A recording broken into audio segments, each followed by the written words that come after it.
Bismillahirrahmanirrahim. Assalamu alaikum wa rahmatullahi ta'ala wa barakatuh. Les cahiers de la lycéole, troisième année primaire. Bien, pour la matière des sciences. Alors, dans cette partie, on va traiter la page 24-25. Bien, la leçon c'est comment naissent les animaux. Je me demande, à ton avis, comment sont nés ces animaux? Alors, regardez bien, sur la première photo, on a des poules et sur la deuxième, on a des phoques. Bien. Alors, tous les animaux naissent-ils de la même façon? Alors, bien sûr, on va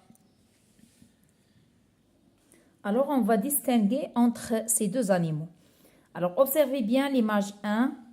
On voit la poule avec des poussins.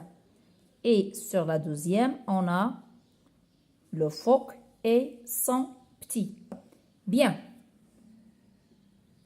Bien. Alors, qu'est-ce qu'on peut dire pour la question comment naissent les animaux? Alors, sur la première photo, comment naissent ces petits poussins? Alors, on voit très bien que les poussins sont sortis des œufs pondus par la poule. Donc, la poule pond des œufs, puis la poule couvre les œufs et après on va voir des poussins, des poussins qui sortent, d'accord? Des poussins qui sortent des œufs. Donc, le poussin ici, un poussin sort d'un œuf. Bien. Donc, ici, les petits ou bien les poussins sont sortis des œufs pondus par la poule. Par contre, ici, le bébé phoque, d'accord, est sorti du ventre de sa maman. Donc, il y a une différence, d'accord, d'origine, ou bien il y a une différence de la naissance de ces petits. Donc, ici, le poussin sort d'un œuf. Par contre, ici, le petit sort du ventre de sa maman. Bien.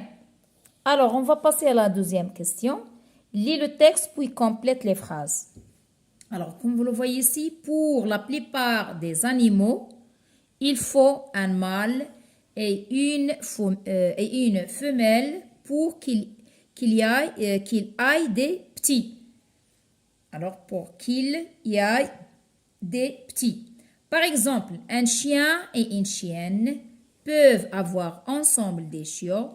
Un jar et une oie peuvent avoir ensemble des oiseaux. Alors, donc, la phrase ici, je vais dire le poussin est le petit de la poule et du coq. Je vais utiliser les mots gras ici, qui sont gras, mâle, femelle et petit. Bien. Et la poule est la femelle, le coq est le mâle. Bien. Alors, troisièmement, peux-tu reconnaître le mâle sur chaque photo? Le mâle, ça veut dire le masculin. Si oui, écris comment tu peux le faire. Alors, si on va regarder ici, sur la première photo, d'accord, on voit des chevaux. Bien. Alors, est-ce qu'on peut savoir ici le mâle du petit? Est-ce qu'on peut distinguer entre le mâle et le petit? Bien sûr, oui. On reconnaît le mâle à partir, si vous voulez, de l'appareil génital. Sur la deuxième photo, on a poule et coq. Bien sûr, oui, on reconnaît le mâle. Il est plus coloré et il a ce qu'on appelle une crête. Vous voyez? Et pour la dernière, ici, si vous voulez, on ne peut pas, si vous voulez, on ne reconnaît pas le mâle du femelle. C'est-à-dire ici, les deux chats se ressemblent, si vous voulez, d'accord? Bien, passons à la deuxième partie, puis à la page. Alors, regardez bien ici, cette note. Quand les petits sortent d'un œuf, on dit que l'animal est ovipare. Et quand les petits sortent du ventre de la mère, on dit que l'animal est vivipare. Bien. Alors, relie chaque animal à son petit. Alors, regardez ici bien. Qu'est-ce qu'on voit ici? Vous voyez, on a un serpent et on a les œufs. D'accord? Et ainsi de suite. Donc, regardez bien ici ces photos. D'accord? Alors, on va essayer de relier chaque animal à son petit.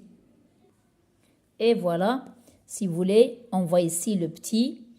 Ici, c'est un animal qui sort du ventre. Donc, cet animal, on dit que c'est un animal qui est vivipare. Par contre, l'animal qui sort d'un œuf, on dit qu'il est ovipare. Donc, qui sort de l'œuf, c'est œuf, ovipare, ventre, vivipare.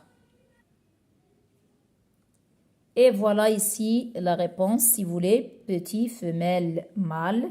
Ici, on reconnaît, oui, on reconnaît le mâle à partir, si vous voulez, de l'appareil génital. Ici, on reconnaît le mâle, il est plus coloré et il a une crête.